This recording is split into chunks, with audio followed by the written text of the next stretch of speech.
Have you ever wondered if the worst parts of your spiritual awakening are actually avoidable? My awakening was painful, dark, and made me feel like I was going crazy. And it's a struggle that many of my clients also face. However, after helping myself and multiple clients achieve emotional balance and deeper understanding of these experiences, I found a way to make this challenging experience a lot easier. So in this video, I'm going to show you the 3 mistakes that I made that made it feel like I was going crazy and how you can avoid them during your own spiritual awakening. To start, let me show you the first trap I fell into. My spiritual awakening lasted over 3 years, and it was the hardest thing I've ever experienced, physically, mentally, and spiritually. I went from being this cheerful, happy, optimistic person to feeling hopeless, confused, and completely lost. I cried constantly, I couldn't sleep properly, and at one point I genuinely thought that I had a personality disorder because of all the conflicting voices in my head. I kind of felt like an alien in this world. And here's why awakenings can feel so intense. When you start to awaken, you begin to see shadow aspects of yourself clearly, parts of your psyche that have always existed, but you've never really fully acknowledged. So suddenly, it's like you're shining a bright spotlight on everything you've subconsciously avoided or hidden yourself from years. And it is deeply, deeply uncomfortable. Your first instinct might be to run away or dissociate from this experience, and it's normal if you feel the urge to numb yourself, maybe through substances, social media, TV binges, or oversleeping. Seeing yourself clearly, all of these painful coping mechanisms, your unresolved trauma, your unhealthy behaviors and habits, it's incredibly confronting. And it can trigger intense feelings of shame, embarrassment, sadness, and deep emotional pain. So how can you navigate this overwhelming pain and confusion without breaking down? That's what I'm going to show you next. During my awakening, I descended into my own personal hell, convinced that I belonged there. I was in pain, I was trapped in my mind, and I was trapped in all of the suffering. And just thinking about this now makes me quite emotional because at that time, I genuinely felt that I would never find my way out.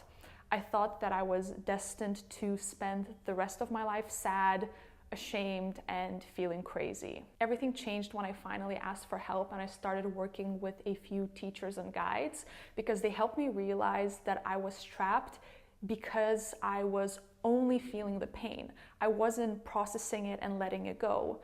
And even worse, I actually believed that I deserved to stay in this painful place. And here's the first crucial tip I wish someone had told me earlier.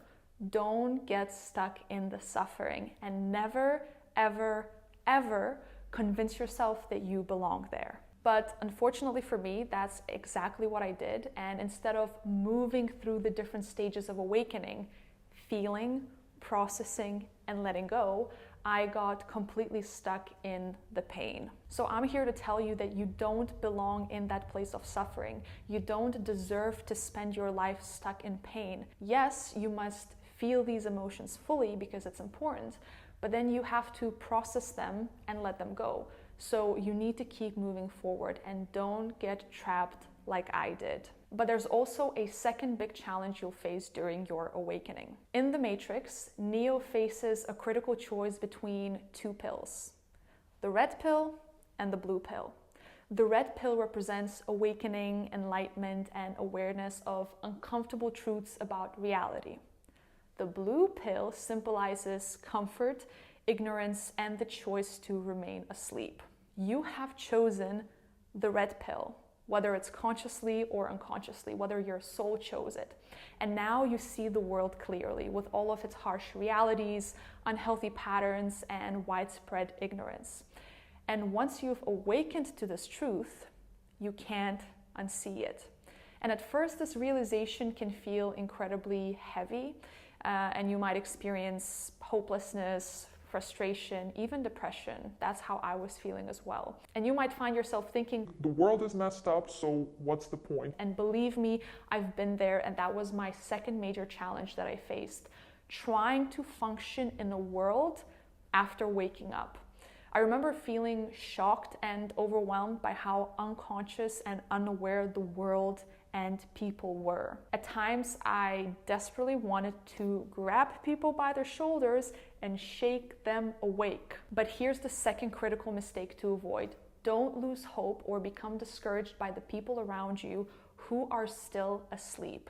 I had to learn, very painfully, that it wasn't my responsibility to wake everyone up. My awakening began exactly when I was ready, and the same is true for everybody else. So you have to trust that those who are meant to awaken will do so in their own time. So my second tip is focus on your own healing and evolution, not on other people's evolution. You have to pour your energy into becoming a more conscious, healed, and compassionate person. Your inner work creates a powerful ripple effect, more powerful than you can even realize. And your healing influences others, even if you don't immediately see it. As Rumi so wisely said, "Yesterday I was clever, so I wanted to change the world.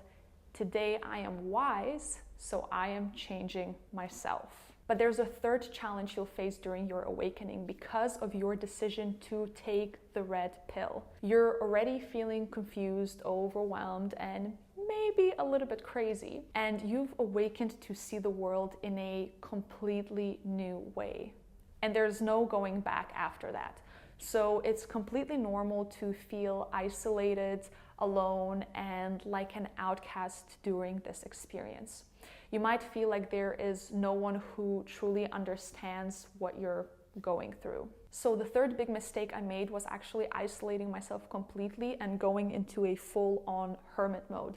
Although I had a couple of people that I could talk to and I trusted, I didn't really have a real community or many mentors who had already navigated this journey themselves and hence could help me throughout it as well. So here's my tip for you. Do your best to find support and connection during your awakening. If the people around you don't understand what you're going through and you're feeling isolated, you can try and look for online communities or forums. I mean, even watching videos like this one and connecting with people like me and also connecting with other people in the comments, it can really help a lot. It may not be, of course, a face-to-face interaction, but seeing others share similar experiences makes your burden lighter. Also, I really suggest reading books by mentors and teachers who truly understand this awakening process, and especially I recommend A New Earth by Eckhart Tolle and also The Untethered Soul by Michael A. Singer. These are two of my favorite books and they helped me tremendously during my awakening. So even though you may never meet these teachers personally, their words can really create a powerful feeling of connection on a deeper and energetic level. Some of the books that I read during my awakening made me sob in relief because they showed me that I wasn't crazy and that I wasn't alone. I was awakening. And just knowing that, even without being physically surrounded by others, it really helped me feel less isolated and it made me see more meaning and purpose in these experiences. I felt connected to something greater and something beyond, physical time and space. Now that you know the 3 big mistakes I made, you can focus on going through the feeling, the processing, and the letting go. But if you're also struggling with difficult emotions or disturbing and conflicting thoughts as you go through the process, there's also one powerful practice that can bring you relief. So check out this next video where I guide you step by step through exactly how to do it.